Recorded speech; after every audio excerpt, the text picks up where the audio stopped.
All right, it's Debbie, and I'm back to go into how to improve fat oxidation rates. But before you figure out do you need to improve them or not, we want to test and not guess using metabolism testing. So, sharing my screen, and if we go to my debbiepotts.net, I did a few notes in the blog posts, which are notes, not me writing them. How do you improve your fat oxidation rates during rest and low intensity? So this is why we want to test, as I've shared multiple times, on a Pinoy test. Am I efficient at burning fat? It's calculated based on the crossover point, looking at where you transition from fats to burning mainly carbs. So that's what we say metabolic efficiency point or the metabolic crossover point. And then we can also look at all these other markers. How well do you perform at high intensity? How's your recovery? So it's not just about testing your VO2 max, which I prefer to say your VO2 peak. How is your breathing efficiencies? How's your metabolic rate, fat burning efficiency? We just talked about cardiovascular. So this is a report you get with metabolism testing. So then you can know, okay, do I need to address deficiencies, figure out how to design the right training program? Do I need more zone 2? Do I need more HIT or sit? And how do I do that properly? As I've been discussing in multiple videos, how to do HIT training with the right time in recovery. So we want to look at all this, figure out, do I need some supplements? Now, do I score poorly on my fat oxidation rates? We can look at lumen day to day. So ask me if you're interested in lumen. It's doing the same technology, breath measurement, just XL carbon dioxide will help you tell you if you're burning fat or carbohydrates. If you're on a 1, RER is lower, the score in a lumen will be a 1. That means you're burning mostly fats. If you're burning mostly carbs, there'll be a 5. 50-50 is a 3. That correlates with what I test on the NOE metabolism testing at rest. If we scroll down to the report on a resting measurement, we look and see if you're burning more fat, you're 0.70. If we look at the burning of, go down to the bottom here, we can tell if you're burning mostly carbohydrates, that's a RER of 1. So on the end of the report, Pinoy, we can guesstimate your active calories if you're doing a 30-minute workout. If you had so many calories, how much do you burn during the day? And then your RMR, and we can figure out how much you burn without exercise, calories you need a days you do work out. You should eat days you don't work out during the day. So I more look at this fuel sources. What's your percentage of fat to carbohydrates at rest? And then we look at your report on the exercise test. How well are you burning fat? So we go to the end of this report on the PNOE, and I look at this last page, zone 2. This person is a sample report, did pretty well, but is showing, okay, do I need to improve my zone 1 and 2? This person does not. So then we look at how do I improve fat oxidation? So nutritionally, we can adjust what we're eating. We get the nutrients. It's how we train. Do I need to eat something before workout, keeping my carbs down if I'm doing a zone 1-2 workout? Remember, don't look at 60 to 70% of your max heart rate. I'd rather you get tested and know you're at your peak fat max versus percentage of your VO2 max. I don't find as beneficial for people. And then figuring out what's best. How much time should you spend in your workouts each week based on testing? Now, there is a supplement I am actually drinking right now. It is called the AMPK activator Trim. And Trim has some benefits of the nutrients we talked about and supplementing for AMPK. Now, this talks about ketones, MCT oil. Actually, just talked yesterday. I need to talk to Lat Monsieur at Ketone IQ to see if we can add in a ketone shot and then do Pinoy metabolism testing, see if that improves it, because MCT oil can support fat oxidation during fasting and low carb states. So if we ideally, I always want to test and not guess and experiment, see if that actually works for me as an individual instead of assuming it does, but we can test that in a Pinoy test. But we want to optimize fat oxidation training at or below the fat max regularly, low glycogen sessions, so training the body to use fat as fuel in a low insulin state. So keeping your carbohydrates, timing those carbs from nature in and around the exercises that they're above. So this is really key right here. If you're trying to figure out timing your fueling and what to eat before what workouts and when just to have maybe a liquid drink and some creatine in it, some B vitamins. But then I'll talk about this trim, how I'm doing it too, and addressing your zone 2 deficiency. If some of you, I actually see most everyone, 9 out of 10 people have a poor peak fat max, it's low. My theory is that people are training too much in zone 3. So they think they're in zone 2, but really they're in zone 3. So we want to improve this point, especially if you're training for any races or you're trying to get metabolically healthy, and then figure out when to add those intervals in correctly. So lots of videos on this. So mitochondria efficiency training. I'm doing a podcast with Kristen from Australia on Monday talking about this concept, but how to improve our mitochondria health. And remember this part here, if we want to focus on mitochondria efficiency training, how do you do that? So peak fat max training is one option. Option 2 or plus that would be figuring out when appropriate to add in high intensity interval trainings. While zone 2 builds efficiency, short intervals as the 30 seconds on 1 to 2 minutes rest, triggers biogenesis through increased activation. And that's where we're talking about trim and talking to Dr. Kyle about this coming up in an episode, how the sprint intervals, 6 to 10 seconds or 6 to 10 reps of 30 seconds all out, up to 4-minute recovery, so rest-based recovery, and then starting the next interval. So that could take 30 minutes because you're resting. It's just slow jog, or maybe you have to walk. The more you do this type of rest-based interval training, the faster your heart rate comes down and you're ready to go again. But come down to your zone 1, and we can identify zone 1 is based on what your peak fat max. So this example, the person has a really good peak fat max at 141. So that's the top of their zone 1. So you want to get below 10-15 below your fat max. That's your recovery in zone 1. So it's not like you're having to stand still. You are just slowly moving. So that is a great way. There's VO2 max intervals. It's more zone 5, or sorry, zone 4 for the 4x4 type of workout. Again, I want you to do not just 4 minutes recovery, but go based on how long you're staying 4 minutes in zone 1. And then there's Tabata. And then there's keeping your carbs down, training low carb, the zone 2 workouts. Make sure you refuel afterwards. And if you're working out again, making sure you use your glycogen storage, replace the glycogen storage post-workout. And then sleeping low strategy is another way. If you exercise, keeping your carbs lower at night, but varies if you're going to do a hard workout in the morning. So if you're restricting carbs at night, the morning workout should be a zone 1 to 2 workout. And then we've talked a lot about cold thermogenesis, increases mitochondria density and efficiency. Sauna post-workout promotes heat shock proteins, and that helps our mitochondria. And I do that at nighttime, about 4 to 5 times a week. I use sunlight and sauna. And then here's what I want to get to: nutritional support.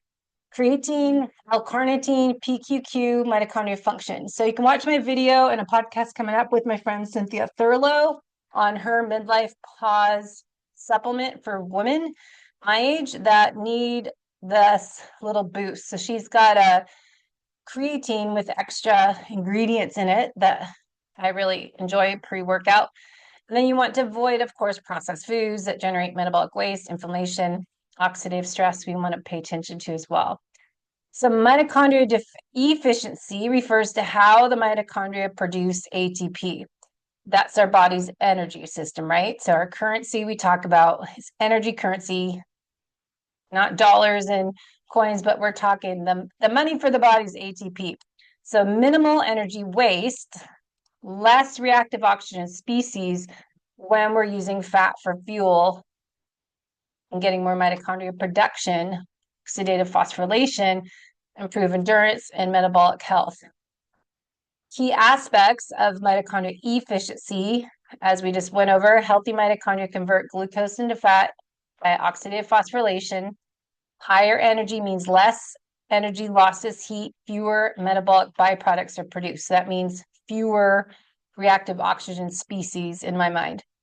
Inefficient mitochondria rely more on glycolysis, carb burning, and generate excess lactate and reactive oxygen species, leading to fatigue and inflammation. Remember, lactate is reused as a fuel. So whenever we hear lactic acid, remember, it's the hydrogen ions that create the blood to be more acidic. It's a pH level that changes it and causes more of that. So fatigue feeling or burn. So it's more the acidity. And then we talk about over the years, fat to carb utilization. We've talked about this for 12 years on this podcast, but really talking about mitochondria. So mitochondria prefer to burn fat at lower intensities. So the key is, secret sauce is if you're an endurance athlete or just trying to burn more fat, is to have that metabolic crossover point higher. So see, this person's zone 2 is way up at 141. It's all the way up to 166 heart rate. So that's amazing. Everyone I've been testing is down under 100. So you really have to make sure you're training correctly and not spending your time in zone 3. So we want to improve our fat adaptation, include training in those lower zones where you're training the body to use fat, and wait to use carbs when you're higher intensities. So when your mitochondria are not functioning well, we have this poor mitochondria function, early carb reliance leading to more insulin resistance because we're always having the glucose up, insulin's being released, and more metabolic inflexibility. So we really want to be metabolically healthy, fit and healthy from the inside out. At a cellular level, we're really looking at the health of the mitochondria. Now, more mitochondria, the greater energy capacity, the less metabolic stress per mitochondria. So we want to focus on this mitochondrial biogenesis triggered by exercise, fasting, cold exposure, and specific nutrients. Now, that's what this trim is. This drink I'm having is a packet of this trim. Now, this says full body AMPK boosting benefits. Every packet provides a phytonutrients that promote AMPK enzyme to help increase metabolism and burn fat, ensures the biochemical ingredients and nutrients are also present to naturally decrease the acid that can cause your body to store fat. It says it synergistically delivers the nutrients that need to be present for your body to turn fat into energy and burn it for fuel. So if we look at if you need this or not, well, do we have signs of poor mitochondria efficiency? Do you have sluggish recovery, poor fat oxidation? Do we need to improve the health of the mitochondria and improve the AMPK? So we can look at high versus low mitochondria function. But the 7 phytonutrients in trim are what I've been trying to research. Of course, certain promotes AMPK, curcumin enhances AMPK, berberine promotes as well, and also supports healthy insulin sensitivity. So there's a big list here. You can message me if you want the link. Berberine, resveratrol, green tea extract is a AMPK-dependent fatty acid utilization. L-theanine activates brown adipose tissue to act as a catalyst. And then moringa leaf may increase energy metabolism by promoting AMPK. So you get all these ingredients in here. So really interesting, but I think it's, do you need this supplement? Do you need to spend money on these ingredients? We want to identify how well you are doing first. Then we want to personalize your nutrition, your sleep, your exercise, your stress management, and your supplement protocol by putting all the pieces of your health puzzle together. So you're not just taking all these different supplements and not knowing if you need them or not, and as well as when to take them and how much. So, really looking at what you need and looking at trim, for example, is scientifically designed to activate metabolic master switch to burn fat. Within our bodies is an enzyme called AMPK. AMPK enzyme is responsible for signaling cells to stop storing fat and increase burning it for energy around the abdominal. Age and genetics, efficiency, and activity of AMPK can decline over time, causing accumulation of fat. So that's why we want to know, okay, is this an area for me So tying this in with PNOE testing, we scroll the first page on your PNOE report, will identify your areas of opportunity during exercise, how well you're burning fat, and the resting metabolism. How well are you using fat here at rest? Now, if this person is showing poor fat oxidation rate at rest and during exercise, if I look at their blood chemistry panel and I see they're really struggling with blood sugar monitor, mitochondria function, blood sugar, A1C, and insulin, and fasting glucose, we want to look at the whole picture. So do we need mitochondria upregulation? Do we need to work on CoQ10, PQQ, creatine, L-carnitine, and something as TRIM that helps the AMPK pathway on top of improving mitochondria ingredients as these guys. So we want to get rid of the dead, damaged, inefficient mitochondria that produce excess oxidative stress. If we do too much of anything, remember, we want to pay attention to that Goldilocks effect. Too little, not too much. But how do we remove the dead guys? Is fasting, calorie restriction activates autophagy, AMPK, fasting, or sauna exposure, and then high intensity hormesis stressors are all those. So fasting is hormetic stress, heat exposure is a hormesis, high intensity interval training. They're all short stressors, short bursts of stress. Now, exercise-wise, again, zone 2 at your fat max, that increases mitochondria density and fat oxidation. Your HIIT and sprint training, zone 4 down to zone 1. Zone 5 is sprint training down to zone 1. This enhances creating new biogenesis. So we've got zone 2 to get more mitochondria per cell, so mitochondria density, and improve your mitochondria at metabolizing or oxidizing fat for fuel to create ATP from fat. And then we want to do lower carb intake around the zone 1, 2 workouts to force mitochondria to depend on fat metabolism, not carbohydrate glycolysis, oxidative glycolysis. And then strength training does help improving mitochondria function by getting more muscle fibers, increasing your lean body mass is what I hear.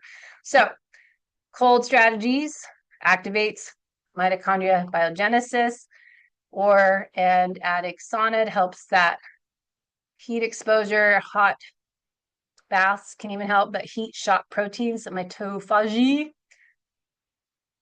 And then fasting, ketogenic state helps mitochondria efficiency. And then, of course, sleep and stress. So all these lifestyle habits are important. And then again, nutritional therapy, CoQ10, PQQ, enhance mitochondria function, energy production. L-carnitine is important to transport fat into mitochondria. Creatine supports ATP production, mitochondria health. Polyphenols, as we talked about in this trim, are all in here, and omega-3 fatty acids help reduce mitochondrial inflammation. And I've been using Keon. So summarize, get tested, get your functional lab test done, figure out what you can do, what you need to do to improve yourself. Not everyone has the same protocol. Do you need more cold plunge pool time, activate brown adipose tissue, and uncoupling protein UCP1? Uncoupling protein 1 allows for non-shivering thermogenesis, creating heat instead of ATP. Cold exposure helps mitochondrial biogenesis by creating new mitochondria with cold exposure. I wanted to dive into a rabbit hole, so we'll go into this another time, but how does cold exposure help us create new mitochondria? So that's another rabbit hole to go down different times. So I put all those notes in here. So let's figure out what you need to do for peak fat max, high intensity interval training. This is just suggestion. Maybe you do that twice a week. Women might need more than that, less zone 2. Men need more zone 2. But again, we need to personalize it. Some women are still doing too much zone 3 that they're not great at either. So we need to figure out the ratio. How much strength training, how much recovery, yoga, breath work, really tracking everything. Lifestyle strategies. Do you need cold? Do you need hot? Do you need both? How can you do that in your own house? Fasting, 16-8. Maybe you do that on your non-exercise day or your easy zone 1 day. Active recovery, I call it, to enhance mitophagy. And then occasionally, if you're not exercising, once a quarter, maybe do clear the damaged mitochondria. We can do that other ways. You don't have to fast to do it. Circadian rhythm optimization, morning sun exposure, 10 to 15 minutes daily to regulate mitochondrial function. Blue light blocking 2 hours before bed for melatonin and mitochondria repair. And consistent sleep schedule, 7 to 9 hours a night for optimal mitochondria recovery. Nutrition, hitting those protein goals, your healthy fats, cycling in the carbs based on your workout intensity. Really important, especially as females and those that are more carb sensitive, insulin resistant. We need to be careful in those carb, time them around your hard workouts.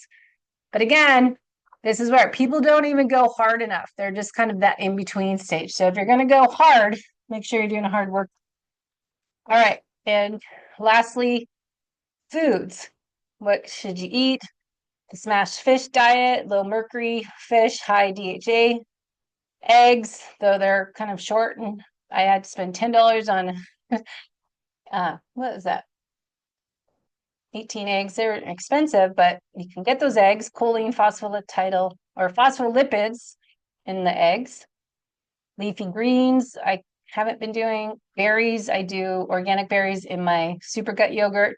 And then dark chocolate I'll have at nighttime for my desserts some nights a week, more weekends. And flavonoids are in there, help mitochondrial function. And then turmeric, ginger, anti-inflammatory, really important. And then key supplements for mitochondria. We've talked about those. Okay, so how to test and not guess. Metabolism testing, maybe get DEXA or InBody, measure your heart rate variability, blood work, get your insulin, glucose, HOMA-IR, excess metabolic flexibility.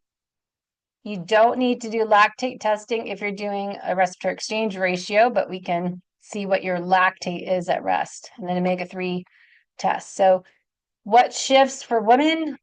Our hormones make things a little different as we get older. We have to make some adjustments. So that's all for today, but let me know what you want to dive into more. We'll talk about the differences for men and women as we age, this midlife time, and figure out what you need to do is going to be different. So it depends, those answer, not this one size fits all approach, right? Test and not guess if you want to know how you, as a unique individual, should train.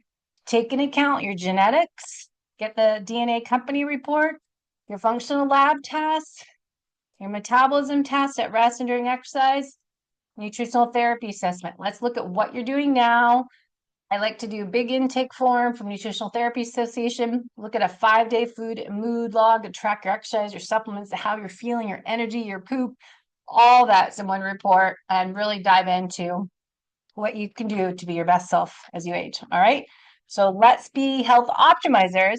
Take ownership of your health today. Don't wait until you're struggling and have problems. Be proactive. That's the goal. Let me know your thoughts.